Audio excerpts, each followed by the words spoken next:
I've had these oak spindles laying in my shop for, a good year, and never quite figured out what I'd do with them, but since we couldn't find pins that matched the theme of the world map that we had, I decided to make some custom pin heads that we could just glue to the pins we have.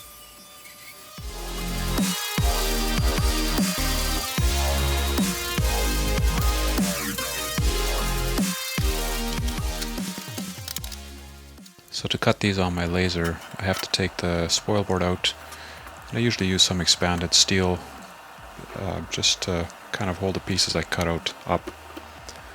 Now this laser isn't really designed for cutting, but I found that, especially on real lumber, if I run it slow enough in multiple passes, it generally will cut through. Now you'll see there's some cables underneath the laser on the bottom of the box there. Those are not live wires. It used to be for the fire sensor, which I have disconnected. This is my favorite part whenever I've cut something on the laser. It's just so satisfying to take the piece off and have everything kind of just stay there with zero mess, pretty much.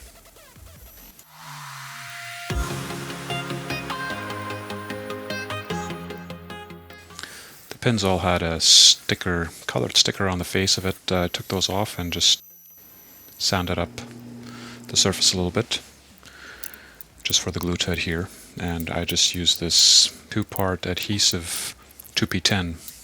I love this stuff. I made a batch of natural color pins, and I decided to make a couple of red ones as well.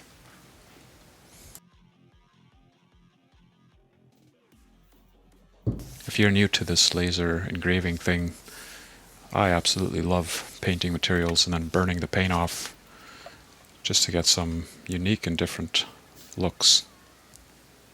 But I can't stress it enough, you need ventilation for that, so I have built an enclosure for my laser with a vent and a fan that vents out. If you don't have that, you better have a good respirator.